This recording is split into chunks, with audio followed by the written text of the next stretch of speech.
ನಿನ್ನೆ ಬೆಂಗಳೂರಿನಲ್ಲಿ ಸುರಿದಂತಹ ಮಳೆ ಕೆಲವರಿಗೆ ತಂಪನ್ನು ತಂದಿರಬಹುದು. ಆದರೆ ಇದೇ ಮಳೆ 7 ಕುಟುಂಬಗಳಿಗೆ ಮರೆಯಲಾಗದಂಥ ಒಂದು ದುಃಖವನ್ನು ತಂದಿದೆ. ನಾನಿವತ್ತು ಶಿವಾಜಿನಗರದ ಆ ಒಂದು ಸ್ಥಳದಲ್ಲಿದ್ದೇನೆ. ಇದು ಕೇವಲ ಗೋಡೆ ಕುಸಿದಂಥ ಸ್ಥಳ ಅಲ್ಲ. ಅನೇಕ ಕನಸುಗಳು, ಅನೇಕ ಜೀವಗಳನ್ನು ಕ್ಷಣಾರ್ಧದಲ್ಲಿ ನಾಶ ಮಾಡಿರತಕ್ಕಂಥ ಒಂದು ಸ್ಥಳ. ಇಲ್ಲಿ ನೋಡಿ, ಒಂದು ಕಡೆ ಶಿವಾಜಿನಗರ ಬಸ್ ನಿಲ್ದಾಣ ಇದೆ, ಇನ್ನೊಂದು ಕಡೆ ಚರ್ಚ್ ಇದೆ, ಮಧ್ಯದಲ್ಲಿ ಈ ರಸ್ತೆ ಯಾವಾಗಲೂ ಗಿಜಿಗುಡುತ್ತಾ ಇರತಕ್ಕಂಥ ಪ್ರದೇಶ ಇದು. ಇಲ್ಲೇ ಸಣ್ಣ ಸಣ್ಣ ಅಂಗಡಿಗಳಿದ್ದಾವೆ. ಬಟ್ಟೆ ಮಾರ್ತಕ್ಕಂಥವರು, ಚಪ್ಪಲಿ ಮಾರ್ತಕ್ಕಂಥವರು ಪ್ರತಿದಿನ ತಮ್ಮ ಜೀವನ ಸಾಗಿಸೋದಕ್ಕೆ ಇಲ್ಲಿ ಹೋರಾಡ್ತಿದ್ದ ಜನ. ನಿನ್ನೆ ಸಂಜೆ ಆಕಾಶದಲ್ಲಿ ಮೋಡಗಳು ಕವಿತು, ಮಳೆ ಶುರುವಾಯಿತು. ಮೊದಲಿಗೆ ಸಣ್ಣದಾಗಿ ಬಂತು, ನಂತರ ಜೋರಾಗ್ತಾ ಹೋಯಿತು. ಆಲಿಕಲ್ಲು ಮಳೆ ಜೊತೆಗೆ ಗಾಳಿ. ಜನರು ಓಡಾಡ್ತಾ ಇದ್ರು, ಮಳೆಯಿಂದ ತಪ್ಪಿಸ್ಕೊಳ್ಳೋದಕ್ಕೆ ಜಾಗ ಹುಡುಕ್ತಾ ಇದ್ರು. ಅದೇ ಸಮಯದಲ್ಲಿ ಇಲ್ಲೇ ಪಕ್ಕದಲ್ಲಿದ್ದಂಥ ಈ ಹಳೆ ಕಾಂಪೌಂಡ್ ಏನೋ ನೀವು ನೋಡ್ತಾ ಇದ್ದೀರಿ, ಈ ಕಾಂಪೌಂಡ್ ಗೋಡೆ ಬಹು ವರ್ಷಗಳಿಂದ ನಿಂತಿದ್ದ ಶಿಥಿಲಗೊಂಡಿದ್ದಂಥ ಈ ಗೋಡೆ ಯಾರು ಊಹಿಸದ ರೀತಿಯಲ್ಲಿ ಏಕಾಏಕಿ ಕುಸಿದು ಬಿಡ್ತು. ಒಂದು ಕ್ಷಣ ಅಲ್ಲಿ ನಿಂತಿದ್ದವರ ಬದುಕು ಸಂಪೂರ್ಣವಾಗಿ ಬದಲಾಗ್ಬಿಡ್ತು. ಮಳೆಯಿಂದ ತಪ್ಪಿಸ್ಕೊಳ್ಳೋದಕ್ಕೆ ಬಂದಂಥವರು ಗೋಡೆಯ ಕೆಳಗಡೆ ಸಿಕ್ಕಾಕೊಂಡ್ರು. ಈ ಜಾಗದಲ್ಲಿ ನಿಂತಿದ್ದವರು ಯಾರು ಗೊತ್ತಾ? ಒಬ್ಬ ವ್ಯಾಪಾರಿ, ಒಬ್ಬ ತಾಯಿ, ಒಬ್ಬ ಮಗು, ಸಾಮಾನ್ಯ ಜನ. ಯಾರಿಗೂ ಏನು ಕೂಡ ಗೊತ್ತಿರಲಿಲ್ಲ ಇದು ಅವರ ಕೊನೆಯ ಕ್ಷಣ ಅಂತ. ಈ ದುರಂತದಲ್ಲಿ 7 ಮಂದಿ ತಮ್ಮ ಜೀವ ಕಳ್ಕೊಂಡಿದ್ದಾರೆ. ಅವರಲ್ಲಿ ಒಂದು 6 ವರ್ಷದ ಮಗು ಕೂಡ ಇತ್ತು. ಇನ್ನು ಈ ಜೀವನ ಆರಂಭ ಆಗ್ಬೇಕಾಗಿದ್ದ ವಯಸ್ಸು ಆ ಮಗುದು. ಆದರೆ ಒಂದು ಕ್ಷಣದಲ್ಲಿ ಎಲ್ಲ ಕೂಡ ಮುಗಿದೋಯ್ತು. ಈ ಜಾಗವನ್ನು ಒಂದ್ಸಲ ನೋಡಿ. ನಿನ್ನೆ ಇಲ್ಲಿ ಗದ್ದಲ ಇತ್ತು, ಇವತ್ತು ಮೌನ ಇದೆ. ನೀವು ಕೇಳಿದ ಮಾತುಗಳು ಇದು ಒಂದು ಮನೆಯ ನೋವಲ್ಲ, ಇದು ಒಂದು ನಗರದ ಹೊಣೆಗಾರಿಕೆ. ಅಷ್ಟಕ್ಕೂ ಈ ಗೋಡೆ ಹಳೇದು ಅಂತ ಗೊತ್ತಿತ್ತಾ? ಯಾರಾದರೂ ಗಮನಿಸಬೇಕಿತ್ತಾ? ನಿರ್ವಹಣೆ ಸರಿಯಾಗಿತ್ತಾ? ಈ ಪ್ರಶ್ನೆಗಳು ಈಗ ಎಲ್ಲರ ಮನಸ್ಸಿನಲ್ಲಿ ಕಾಡೋದಕ್ಕೆ ಶುರುವಾಗಿದೆ. ಮುಖ್ಯಮಂತ್ರಿ ಸಿದ್ದರಾಮಯ್ಯನವರು, ಉಪಮುಖ್ಯಮಂತ್ರಿ ಡಿ.ಕೆ. ಶಿವಕುಮಾರ್ ಅವರು, ಶಾಸಕರು, ಅಧಿಕಾರಿಗಳು ಎಲ್ಲರೂ ಕೂಡ ಸ್ಥಳಕ್ಕೆ ಭೇಟಿ ನೀಡಿದ್ದಾರೆ. ಮೃತರ ಕುಟುಂಬಗಳಿಗೆ ಪರಿಹಾರ ಘೋಷಣೆ ಮಾಡಿದ್ದಾರೆ, ತನಿಖೆಗೆ ಆದೇಶ ನೀಡಿದ್ದಾರೆ, ಗಾಯಗೊಂಡಂತವರಿಗೆ ಉಚಿತ ಚಿಕಿತ್ಸೆ ನೀಡೋದಕ್ಕೆ ಸೂಚನೆಯನ್ನ ಕೂಡ ನೀಡಿದ್ದಾರೆ.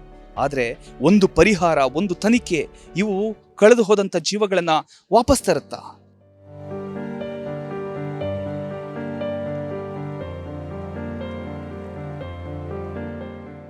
ಆ 8 ಅಡಿಯ ಕುಸಿದ ಕಾಂಪೌಂಡ್ ಕೆಳಗಡೆ ಯಾವ ರೀತಿಯ ವ್ಯಾಪಾರಸ್ಥರು ಇದ್ರು ಅಂದರೆ ಈಗ ನೀವು ಗಮನಿಸ್ಬೋದು ನೋಡಿ. ಈ ರೀತಿಯ ಒಂದು ವ್ಯಾಪಾರ ಮಾಡ್ಕೊಂಡಿರ್ತಾರೆ. ಇದೇ ಸೇಮ್ ಇಲ್ಲಿ ನೀವೇನು ಗಮನಿಸ್ತಾ ಇದ್ದೀರಿ, ಇದೇ ರೀತಿಯ ವ್ಯಾಪಾರ ಅಲ್ಲೂ ಕೂಡ ನಡೀತಾ ಇತ್ತು.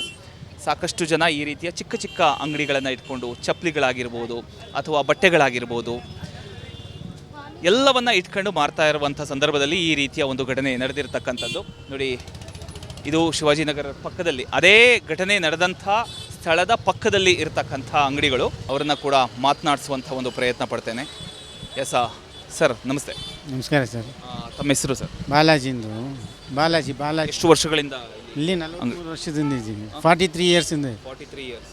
ಸರ್, ಅಷ್ಟಕ್ಕೂ ಏನಾಯಿತು ಸರ್ ಇಲ್ಲಿ ಮಳೆ ಜೋರಾಗಿ ಬರೋಂಗ ನಾವು ಫುಲ್ಲ ನಂದೋಗ್ಬಿಟ್ಟಿದ್ದೀವಿ.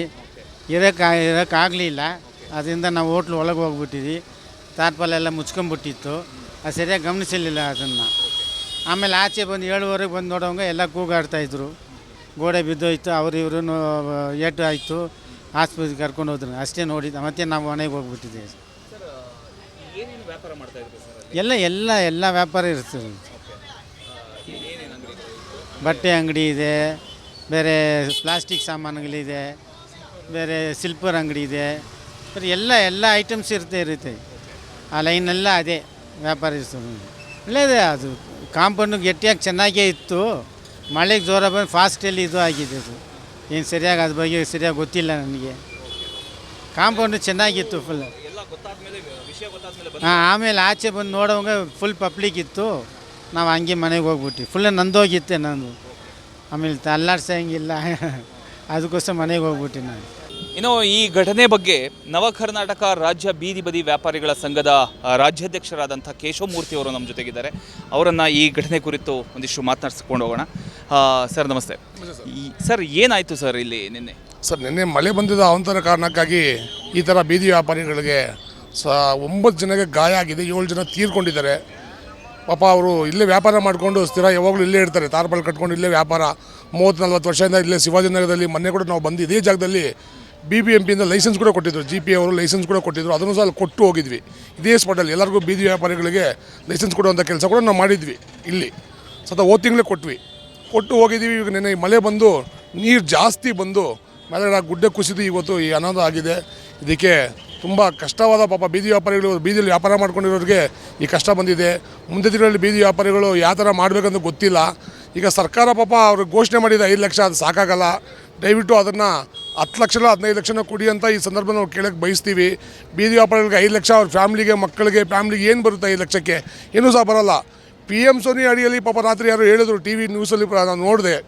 ಅದನ್ನು PM ಸೋನಿ ಅಡಿಯಲ್ಲಿ ಅವರು ಲೋನ್ ತೊಗೊಂಡಿದ್ರೆ ಮಾತ್ರ ಅವ್ರಿಗೆ ಆಗುತ್ತೆ, ಆ ಲೋನು, ಆ ಇನ್ಶೂರೆನ್ಸ್ ಕ್ಲೈಮ್ ಆಗುತ್ತೆ. ಇಲ್ಲಾಂದರೆ ಅವ್ರು ಲೋನ್ ಏನೋ ತೊಗೊಂಡಿಲ್ಲ, PM ಸೋನಿ ನಂಬರ್ ಇಲ್ಲ ಅಂದರೆ ಅದು ಆ ಒಂದು ಆ್ಯಕ್ಟಲ್ಲಿ ಬರೋಲ್ಲ. ಅದು ಇದು ಮಾಡಬೇಕು. ನಮ್ಮ ಬೀದಿ ವ್ಯಾಪಾರಿಗಳಿಗೆ ನೀವು ಸೂಕ್ತವಾದ ಜಾಗ ಕೊಟ್ಬಿಟ್ರೆ ಅವರಷ್ಟಕ್ಕೆ ವ್ಯಾಪಾರ ಮಾಡ್ಕೊಂಡು ಹೋಗ್ತಾರೆ. ಇದೇನಾಗ್ತಾ ಇದೆ ಅಂತೇಳಿದ್ರೆ, ಲೈಸೆನ್ಸ್ ಕೊಡಿಸ್ತಾ ಇದ್ದೋ ಲೈಸೆನ್ಸ್ ನೀವು ಇವಾಗ ಸ್ಟಾಪ್ ಮಾಡಿಬಿಟ್ಟಿದ್ದಾರೆ, ಕೊಡ್ತೀವಿ ಅಂತೇಳಿ. ಅದಕ್ಕೋಸ್ಕರ ಇದನ್ನು ಬೇಗ ಏನಿದೆ ಅದನ್ನ ಒಂಚೂರು ಕ್ರಮ ತಗೋಬೇಕು ಸರ್. ಲೈಸೆನ್ಸ್ ಕೊಡ್ತಾ ಇಲ್ಲ ಅಂತ ಸ್ಟಾಪ್ ಮಾಡಿಬಿಟ್ಟಿದ್ದಾರೆ. ಲೈಸೆನ್ಸ್ ಸ್ಟಾಪ್ ಮಾಡಿದ್ದಿಂದ ಅವ್ರಿಗೆ ವೆಂಡಿಂಗ್ ಝೋನ್ ಕೊಡೋಕ್ಕಾಗಲ್ಲ. ಅವ್ರ ಲೈಸೆನ್ಸ್ ಮತ್ತೆ ಇಶ್ಯೂ ಮಾಡಿದ್ರೆ ಅವ್ರಿಗೆ ವೆಂಡಿಂಗ್ ಝೋನ್ ಮಾಡಿಕೊಡ್ಬೇಕು. ಇಂಥ ಜಾಗದಿಂದ ಅವ್ರಿಗೊಂದು ಸೇಫ್ಟಿ ಜಾಗ ಕಲ್ಪಿಸ್ಕೊಡ್ಬೇಕು. ಲೈಸೆನ್ಸ್ ಇಲ್ಲಾಂದ್ರೆ ಆಗಲ್ಲ. ಲೈಸೆನ್ಸ್ ಬೇಕೇ ಬೇಕು ಯಾವುದೇ ಕಾರಣ. ಬಗ್ಗೆ ಶಾಸಕರು ಏನೇ ಹೇಳ್ತಿದ್ದಾರೆ? ಶಾಸಕರು ಲೈಸೆನ್ಸ್ ಕೊಡಬೇಕು ಅಂತಲೇ ಫಸ್ಟ್ ಡಿಸೈಡ್ ಮಾಡಿದರು. ಇನ್ನು ಇವಾಗ ಮಧ್ಯದಲ್ಲಿ ಏನೋ ಸ್ಟಾಪ್, ಅದು ಅವ್ರಿವ್ರು ಹೇಳಿಕೆಯಿಂದ ಸ್ವಲ್ಪ ಸ್ಟಾಪ್ ಮಾಡಿದ್ದಾರೆ. ದಯವಿಟ್ಟು ಅದನ್ನೆಲ್ಲ ಕಿವಿ ಮಾತು ಬಿಟ್ಬಿಟ್ಟು ಹಿಂದೆ ಮಾಡಿ. ಇವಾಗ ಇದಕ್ಕೆ ಸಂಬಂಧಪಟ್ಟ ಹಾಗೆ ಶಾಸಕರ ಗಮನಕ್ಕೆ ತಂದಾಗ ಶಾಸಕರು ಏನು ಹೇಳಿಕೆ? ಅವ್ರಿಗೆ ಸೂಕ್ತವಾಗಿದ್ದ ಕ್ರಮ ಅವ್ರು ತಗೋತಾರೆ ಅಂತ ಹೇಳಿದ್ದಾರೆ. ಶಾಸಕರು ಹೇಳಿದ್ದಾರೆ ಅವ್ರಿಗೆ ಯಾವುದು ಬಿಟ್ಕೊಡಲ್ಲ, ಅವ್ರ ಇದ್ರಲ್ಲಿ ಬಂದಿದ್ದು ಅವ್ರು ಮಾಡಿಕೊಡ್ತಾರೆ ಅಂತೇಳಿ. ಆದರೂ ಸಹ ನಾನು ನಮ್ಮ BBMP ಅವ್ರ ಹತ್ರ ಹೇಳ್ತಾ ಇದ್ದೀನಿ, ದಯವಿಟ್ಟು ಅದು ಯಾವ ಲೈಸೆನ್ಸ್ ಯಾಕೆ ಅರ್ಧದಿಂದ ಸ್ಟಾಪ್ ಮಾಡಿದ್ರು ಅದನ್ನು ಚಾಲೂ ಮಾಡಬೇಕು. ಲೈಸೆನ್ಸ್ ಕೊಡಬೇಕು. ಅವ್ರ ಲೈಸೆನ್ಸ್ ಸಿಕ್ಕಿದ್ಮೇಲೆ ಅವ್ರಿಗೆ ವೆಂಡಿಂಗ್ ಝೋನ್ ಮಾಡಿಕೊಡ್ಬೇಕು. ಒಂದು ನಿರ್ಲಕ್ಷ್ಯ, ಒಂದು ಹಳೆ ಗೋಡೆ, ಅದರ ಪರಿಣಾಮ 7 ಅಮಾಯಕರ ಜೀವಗಳು ಕಳೆದೋಯ್ತು. ಈ ಘಟನೆ ಮತ್ತೆ ನಗರದಲ್ಲಿ ಹಳೆ ಗೋಡೆಗಳು ಏನಿದ್ದಾವೋ, ಹಳೆ ಕಟ್ಟಡಗಳು ಏನಿದ್ದಾವೋ, ಇದರ ಸುರಕ್ಷತೆಯಾದ ಬಗ್ಗೆ ಮತ್ತೆ ಒಂದು ದೊಡ್ಡ ಪ್ರಶ್ನೆಯನ್ನು ಎತ್ತಿದೆ. ತನಿಖೆ ನಡೀತಾ ಇದೆ, ಪರಿಹಾರ ಕೂಡ ಘೋಷಣೆ ಮಾಡಿದ್ದಾರೆ. ಆದರೆ ಹೋದ ಜೀವ ಮತ್ತೆ ಬರುತ್ತಾ? ನೋ. ಇಂತಹ ಒಂದು ಘಟನೆ ಮತ್ತೆ ಮರುಕಳಿಸಬಾರ್ದು ಅಂತ ಹೇಳ್ತಾ ಕ್ಯಾಮ್ರಾ ಪರ್ಸನ್ ಹರಿ ಜೊತೆ ಪ್ರಮೋದ್ ಬೋಪಣ್ಣ, ವಿಸ್ತಾರ ನ್ಯೂಸ್, ಬೆಂಗಳೂರು.